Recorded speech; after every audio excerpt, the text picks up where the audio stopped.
का बात करेंगे कि ये मौलाना फजल रहमान साहब का मामला क्या है।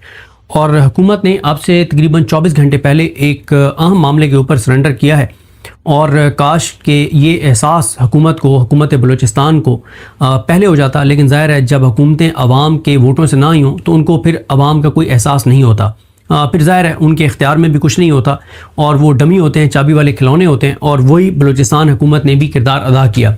एक तो बलूचिस्तान में पिछले हम 4 साल से ख़ास तौर पे देख रहे हैं कि हर गुज़रते दिन के साथ अमन अमान की सूरत हाल कशीदा हो रही है।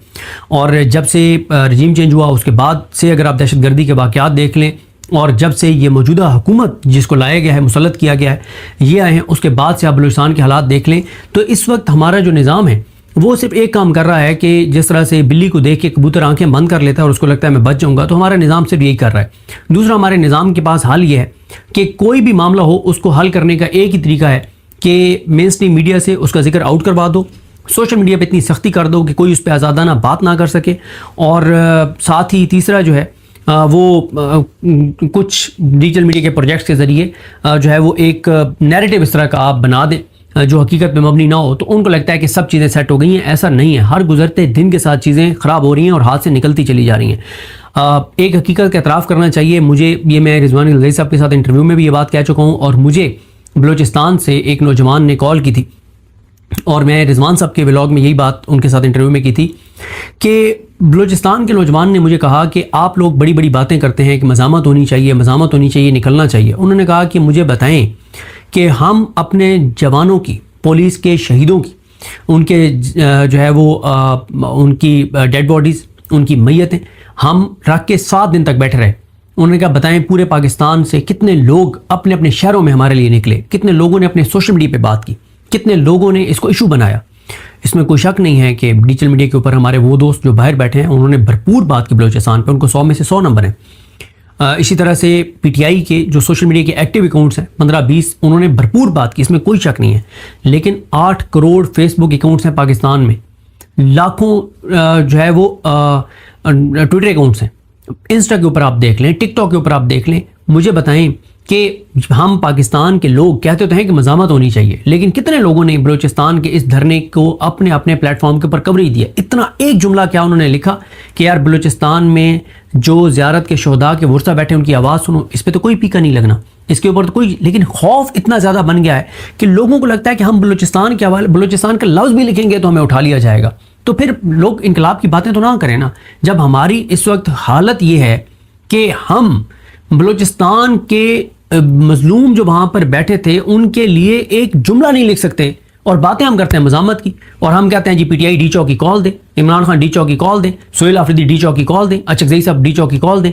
और भाई हालत ये है कि जो मज़ामत ग्राउंड के ऊपर कर रहे थे उनके लिए कितने लोगों ने आवाज़ उठाई। कश्मीर एजेके वाले बैठे हैं ना, 1.5 माह से ज़्यादा हो गए बैठे, कितने लोग आज आज़ाद कश्मीर के ऊपर, आप पंजाब की बात कर लें, कितने लोग हैं जिन्होंने अपनी फेसबुक पे सिर्फ एक जुमला इतना लिखा हो कि आज़ाद कश्मीर के लोगों की आवाज़ सुनो, इस पे ना आप उठाए जाएंगे, ना आप FIR होगी, ना आपको गोली लगेगी, ना आप बेरोज़गार होंगे। इतना एक जुमला लिखते हुए भी खौफ आता है और बातें हमारी सुनो।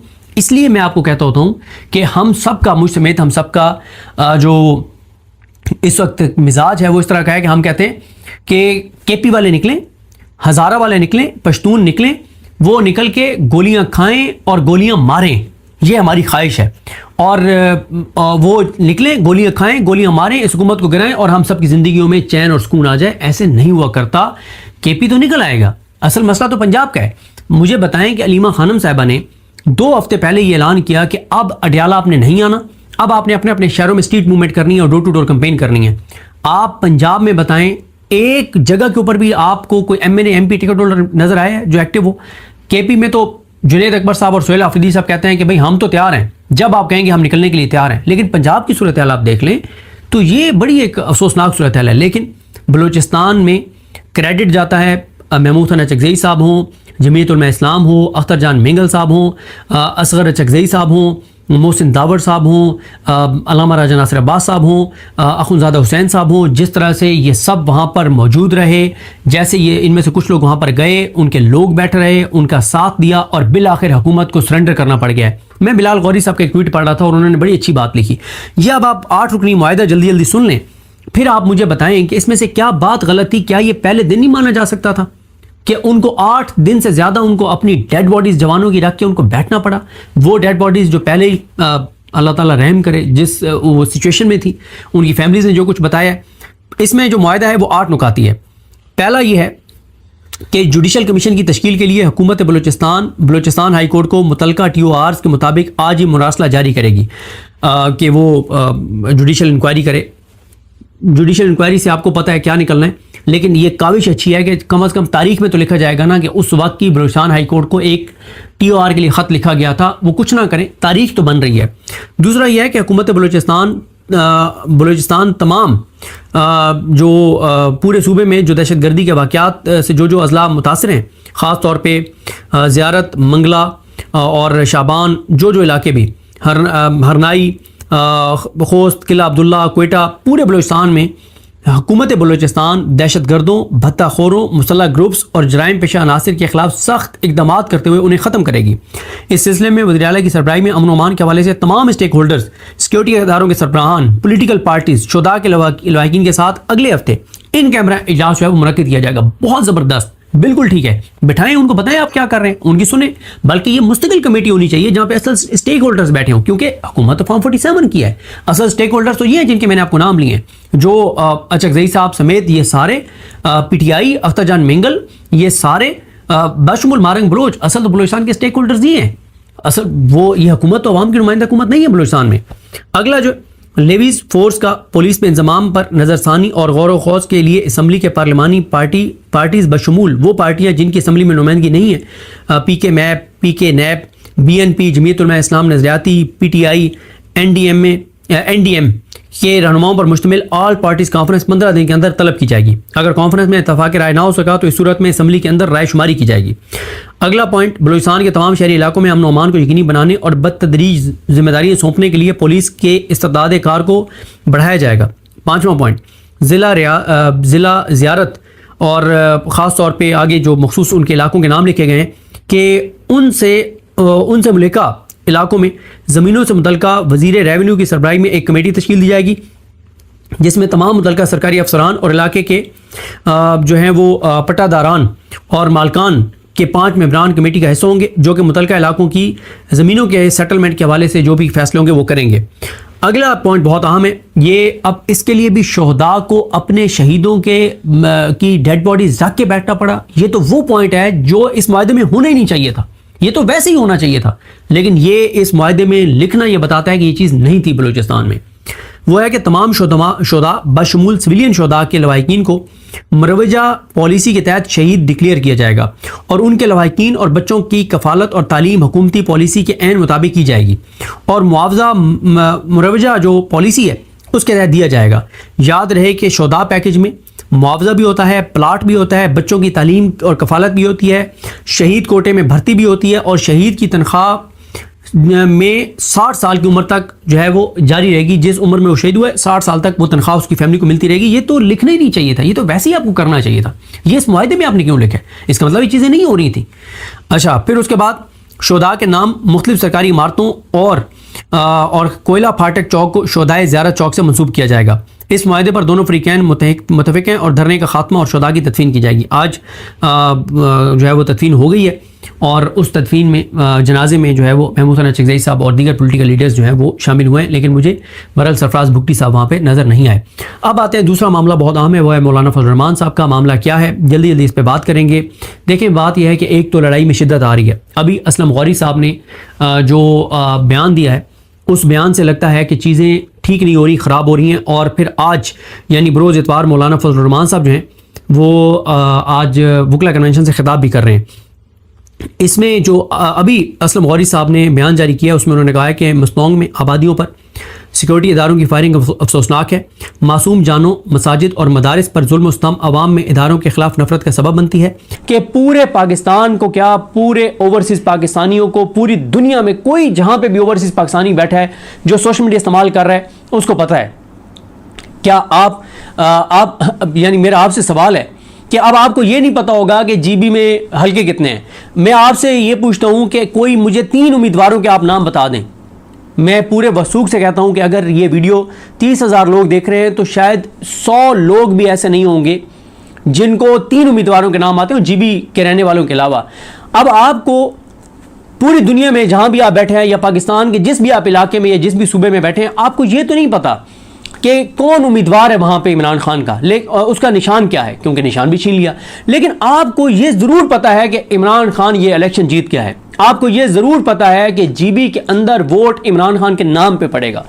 आपको ये जरूर पता है कि अच्छा, उसकी कुछ वजूहत है। मैं भी वसीम मलिक साहब को सुन रहा था, उन्होंने बड़ी अच्छी बात बताई, क्योंकि वो बहुत ज़्यादा गिलगित बल्तिस्तान जाते रहते हैं, बाइक्स पे जाते हैं, बहुत ज़्यादा वो ट्रैवलिंग करते हैं। तो वो ये बात उन्होंने ये निशानदेही की कि असल जो मौजूदा निज़ाम को खौफ है वो है वहाँ के लोगों की जो तालीम है, जो लिटरेसी रेट है, जो शऊर है। शऊर से हमारे निज़ाम को मसला है, हमारे निज़ाम को शऊर से मसला ये है कि ज़ाहिर है जिसको अवेयरनेस है, जिसको शऊर है, उसको पता है कि उसने वोट कहाँ देना है। और भाई बात यह है कि अगर आपने पाकिस्तान के अंदर 8 फरवरी से पहले काजी फाइज ईसा के ज़रिए बल्ले का निशान छीना और बड़े अजीबोगरीब निशानात आपने दिए, तो अगर देहात के इलाकों ने, बैकवर्ड तरीन इलाकों में जहाँ पे लिटरेसी रेट ना होने के बराबर अगर उन्होंने निशानात ढूंढ लिए, तो ये तो जीबी वाले हैं भाई, इनका तो लिटरेसी रेट बहुत ऊपर है। मैं एक वाक़या आपको सुनाए हुए पहले कि हमारे एक दोस्त हैं दरिया खान से उनका ताल्लुक़ है, तो बखर, डिस्ट्रिक्ट बखर। तो उन्होंने मुझे बताया कि उनके जो है वो भाई वो दरिया खान होते हैं। तो उन्होंने मुझे बताया, कहते हैं कि खेत के अंदर एक बुज़ुर्ग ठहरे थे और वो उन्होंने कहा कि इन्होंने इमरान खान से के उम्मीदवारों से बल्ले का निशान छीन लिया है। ये बात चलें हम इनकी मान लेते हैं, उस वक्त इलेक्शन नहीं हुआ था। उन्होंने कहा ये बात हम मान लेते हैं कि शायद इमरान खान के उम्मीदवारों के निशानात हमें ना मिलें या लोगों को ना पता चलें, लेकिन उन्होंने कहा कि हमें एक बात का ज़रूर पता है कि हमने तीर, शेर और किताब पे ठप्पा नहीं लगाना, इस बात की हमें मुकम्मल तौर पे क्लैरिटी है। तो ये है शऊर, ये है शऊर। मैं जिक्र कर चुका हूँ कि फतियाना एक इलाका है ओकाड़ा का, हमारे मेहरबान हैं दोस्त हैं अमजद जट साहब, उनका वो इलाका है। मैं उधर गया, वहाँ नौजवानों से मैं मिला। मैं कहता हूँ उसके ऊपर डॉक्यूमेंट्रीज बनेंगी, उसके ऊपर डॉक्यूमेंट्रीज बनेंगी कि नौजवानों ने कैसे नौजवानों ने वहाँ पे फतियाना के उस बैकवर्ड तरीन देहात के अंदर कैसे उन्होंने इलेक्शन कैंपेन चलाई थी। मिलियंस में लोग उस डॉक्यूमेंट्री को देखेंगे जब वो बनेगी। अभी नहीं बन सकती। अभी आपको पता है पाकिस्तान में आइन कानून की क्या पोजीशन है, जब आइन और कानून की बहाली होगी तो ये डॉक्यूमेंट्रीज बनेगी। तो लोगों को क्लैरिटी है, लोगों को शऊर है। तो बैकवर्ड तरीन इलाकों में अगर ये हालत थी तो ये तो फिर गिलगित बल्तिस्तान है। वहाँ के लोगों के अंदर जो एजुकेशन है, अवेयरनेस है, वो शायद पूरे पाकिस्तान से ज़्यादा हो। पाकिस्तान के किसी इलाके में इतनी अवेयरनेस ना हो और इतनी उनके कई इलाकों में लिटरेसी रेट जो है वो 90% से भी ज़्यादा है। तो इसलिए जहाँ पे भी तालीम होगी, जहाँ पे भी शऊर होगा, वहाँ के लोगों को पता है कि हमने वोट किसको देना है और किसको नहीं देना। देखें, बात यह है कि हम अगर कोई ट्वीट कर देना तो हमें कहा जाता है कि आपने ये पाकिस्तान, आपके इन ट्वीट से पाकिस्तान कमज़ोर होता है। हालांकि मेरा ये ईमान है कि पाकिस्तान हमारे ट्वीट से कमज़ोर नहीं हो सकता, और ना ही हम पाकिस्तान को कमज़ोर करने के लिए ट्वीट्स करते हैं या कोई तनकीद करते हैं। यकीन करें, हमारी तो सारी लड़ाई ये है कि पाकिस्तान को आगे जाना चाहिए। क्यों? हमारा तो सब कुछ पाकिस्तान में भाई, हमने तो पाकिस्तान से नहीं जाना, सब कुछ पाकिस्तान में है। पाकिस्तान से कितने लोग अभी टोटल कितने ओवरसीज पाकिस्तानी होंगे? 1.5 करोड़ होंगे, बाकी 25 करोड़ तो पाकिस्तान में रह रहे हैं। और ये जो 25 करोड़ हैं इनमें से कितने 2 करोड़ और चले जाएंगे, बाकी 23 करोड़ तो यहाँ पे होंगे। तो हर पाकिस्तानी या ओवरसीज पाकिस्तानियों की लड़ाई क्या है? अगर कोई मुल्क से बाहर बैठा है उसकी लड़ाई क्या है मौजूदा निज़ाम से? वो तो बाहर बैठा है, वो तो यूके बैठा है, वो तो कनाडा बैठा है, वो तो यूएस बैठा है, वो तो दुनिया के किसी और मुल्क में के अंदर बैठा है, वो तो जर्मनी में बैठा है, वो तो दुनिया के किसी भी मुल्क के अंदर बैठा है। हो सकता है उसने तो आना भी ना हो पाकिस्तान, लेकिन उसकी लड़ाई क्या है? पाकिस्तान उसका वतन है, उसकी धरती है, उसकी माँ है। वो चाहते हैं कि पाकिस्तान आगे जाए, उनकी तो सारी लड़ाई है। वो तो बाहर बैठे हैं, अपना कमा रहे हैं, अपना खा रहे हैं, उनके रेमिटेंसेस पे तो मुल्क चल रहा है। इस वक्त ओवरसीज पाकिस्तानियों के रेमिटेंसेस को निकाल दें तो पीछे तो धड़ाम से 1 महीने के अंदर अंदर कोलैप्स कर जाए। सिर्फ एक चीज़ के ऊपर पाकिस्तान इस वक्त खड़ा हुआ है और वो है ओवरसीज पाकिस्तानियों के रेमिटेंसेस। और फिर हम उन ओवरसीज पाकिस्तानियों को हम गद्दार भी कहते हैं, उनको हम उनके ऊपर इल्ज़ामात भी देते हैं। तो चाहे पाकिस्तान के अंदर मौजूद पाकिस्तानी हो, चाहे पाकिस्तान से बाहर मौजूद पाकिस्तानी हो, उनकी तो लड़ाई ही पाकिस्तान की खातिर है, उनकी तो लड़ाई ही मुल्क की खातिर है। लेकिन यकीन कीजिए, पाकिस्तान इन चीज़ों से कमज़ोर होता है जो काम जीबी के अंदर किया जा रहा है। एक पॉलिटिकल एनालिस्ट हैं, मैंने एक बार उनको कहा भी सही कि आपका इंटरव्यू करना है, तो उन्होंने कहा कि यार मैं इस पर इंटरव्यू नहीं दे सकता, कहते हैं आपको हालात पता हैं तो मैं इसमें इंटरव्यू नहीं दे सकता। उन्होंने बड़ी अच्छी एक बात की और इसको मैं 2-3 बार पहले इज़हार भी कर चुका हूँ, बल्कि मैंने पहले भी एक बार जिक्र किया तो उन्होंने मुझे कॉल करके कहा कि मेरा नाम ना ले देना, मेहरबानी करना। मैंने कहा नहीं सर, मैं आपका नाम नहीं लेता। उन्होंने मुझे कहा कि 8 फरवरी को जो कुछ पाकिस्तान के अंदर किया गया ना, कहते हैं कि इसका शॉर्ट टर्म आप तो नुकसानात देख रहे हैं ना कि इमरान खान को नहीं आने दिया, ये हो गया, ये हो गया। उन्होंने कहा इसका लॉन्ग टर्म बहुत ज़्यादा नुकसान है। और उन्होंने कहा इसका सबसे बड़ा, उन्होंने कहा इसका नुकसान ये है कि हम, उन्होंने कहा कि दहशतगर्दों को क्या कहते हैं, जब कोई दहशतगर्द हो वो कहता है कि जी या जैसे ये केपी के अंदर जब ये बहुत सारे ग्रुप आ गए थे, वो कहते थे कि हमने यहाँ पे शरीयत नाफिज करनी है, तो हम उनको क्या कहते थे कि भाई अगर तुमने शरीयत नाफिज करनी है, तुम पॉलिटिकल स्ट्रगल करो, तुम अपना मंशूर दो कि हम इलेक्शन जीत कर ये शरीयत है जो नाफिज करेंगे, लोग अगर तुम्हें वोट देते हैं तुम इक़्तिदार में और शरीयत नाफिज कर दो। हमारी तो हमेशा दहशतगर्दों के खिलाफ मेन दलील ये थी कि तुम बंदूक के जोर पे अपनी शरीयत नाफिज करना चाहते हो, तुम बंदूक के जोर पे अपनी बात मनवाना चाहते हो, तुम कहते हो कि हम जो कह रहे हैं ये ठीक है, अगर ठीक है तो पॉलिटिकल स्ट्रगल करो, लोगों के सामने मंशूर रखो, लोग तुम्हें वोट देंगे, आके नाफिज कर दो। अब आपने ये जो काम पकड़ा है 8 फरवरी को जो पाकिस्तान में किया है और 7 जून को जो आप जीबी में करने जा रहे हैं, तो उस पॉलिटिकल एनालिस्ट मुझे कहा कि इससे सबसे ज्यादा हम दहशतगर्दों का फायदा कर रहे हैं। दहशतगर्द उसके बाद क्या कहेंगे कि हम तो पहले कहते थे कि यहाँ वोट से कुछ नहीं होता, यहाँ पे ताकत से करनी पड़ेगी। तो उन्होंने कहा ये तो हम उनके दहशतगर्दों के नैरेटिव को मजबूत कर रहे हैं, ये बिल्कुल ठीक नहीं है। क्या जीबी के लोग इतने गए गुजरे हैं कि उनको ये हक नहीं है कि वो अपने उम्मीदवार, अपने लोगों का इंतखाब करें? क्या जीबी के लोगों को हम ये हक भी नहीं दे सकते कि वो फैसला करें कि उनके ऊपर हुकूमत कौन करेगा? ये बहुत ही नेगेटिव चीज़ है, ये बहुत ही पाकिस्तान के लिए नुकसानदेह, ये नहीं होना चाहिए। और मैं आपको बताऊं कि ये जो इस वक्त जो कुछ जीबी के अंदर किया जा रहा है, इससे नजर आ रहा है कि ये निज़ाम हार गया है, ये निज़ाम हार गया है। ये नजर आ रहा है कि नवाज शरीफ, जरदारी, ये पूरा निज़ाम शिकस्त खा बैठा है। भाई आप जीबी के अंदर नून लीग को और पीपल्स पार्टी को ऐसे जितवाना चाहते हैं जैसे आपने डॉक्टर यास्मीन राशिद साहबा के मुकाबले में आपने नवाज शरीफ को जितवाया है, जैसे महर शराफत के मुकाबले में आपने मरियम नवाज को जितवाया है, जैसे आपने बिलावल भुट्टो जरदारी को जितवाया है, जैसे आपने यूसुफ रज़ा गिलानी के बेटों को मुल्तान से जितवाया है। आप उसी तरह से जीबी के अंदर पीपल्स पार्टी और नून लीग को जितवाना चाहते हैं। इससे नुकसान हो रहा है, पाकिस्तान का हसास इलाका है जीबी। अब आप मुझे बताएं, भारत इस वक्त जो प्रोपेगेंडा कर रहा है, जो रिपोर्ट कर रहा है भारत जीबी के ऊपर, क्या ये हमारी वजह से है? ये इमरान रियाज की वजह से है? ये हम यूट्यूबर्स की वजह से है? ये तहरीक इंसाफ की वजह से है? ये इमरान खान की वजह से है? ये पाकिस्तानियों की वजह से? किसकी वजह से? किसने ये किया है? वो बाकी तो छोड़ें, उसका ख्वाजा साद रफीक साहब का ट्वीट आया हुआ था कि उनको, वो भी फंस गए उस रश के अंदर। यानी पुलिस ने एयरपोर्ट के बाहर एंट्री बंद कर दी सिर्फ असद कैसर साहब का रास्ता रोकने के लिए। देखें, मसला ये है कि इस वक्त एक चीज़ का खौफ है वहाँ पर। ये क्यों इतना पैनिक है? पैनिक ये है कि कहीं मोमेंटम ये तो नजर आ रहा है कि 100% नजर आ रहा है कि लोग पीपल्स पार्टी और नून लीग वोट नहीं डालने लगे। एक सेंसिटिव मौजू है, सेंसिटिव हिस्सा है, मैं उसकी तरफ बिल्कुल नहीं जाऊंगा, लेकिन आपको यह बता दूं कि वहां पे जो फतवे दिए गए हैं नून लीग और पीपल्स पार्टी को वोट देने के हवाले से, मैं उन फतवों की डिटेल में नहीं जा रहा, सेंसिटिव मौजू है, लेकिन फतवे हैं वहां के जिन मजहबी शख्सियात की यानी फॉलोइंग है, जिनको लोग मानते हैं, जिनकी बात वहां के लोगों के लिए ऑथेंटिक है, उनके फतवे हैं कि नून लीग और पीपल्स पार्टी को आपने वोट नहीं देना, तो नून लीग और पीपल्स पार्टी को वोट नहीं पड़ना वहां पे। और अब क्यों ये सख्ती की जा रही है कि वहां पे मोमेंटम उस लेवल पे ना चला जाए कि उस दिन लोगों को पीटीआई के बाहर से इतने लीडर्स ना पहुंच जाएं उस इलेक्शन डे के ऊपर कि वो वहाँ पे जब मौजूद होंगे, लोग उनके साथ होंगे, कहीं वो पोलिंग स्टेशन के बाहर ना बैठ जाएं और वहाँ से रिजल्ट ओरिजिनल लेने के लिए फिर वो आरओ ऑफिस ना चले जाएं ओरिजिनल रिजल्ट लेने के लिए। उस दिन 7 जून को कुछ बड़ा ना हो जाए। यानी ये तो पता है कि उस दिन वोट किसको पड़ना है, इस पर कोई इख्तलाफ नहीं है। अब ये भी पता है कि उस दिन क्या करना है, उस दिन 8 फरवरी करना है, ये भी पता है। ये दोनों चीज़ें तो पता है। अब तीसरी चीज़ वो ना हो जाए जो पाकिस्तान में भी नहीं हुई थी।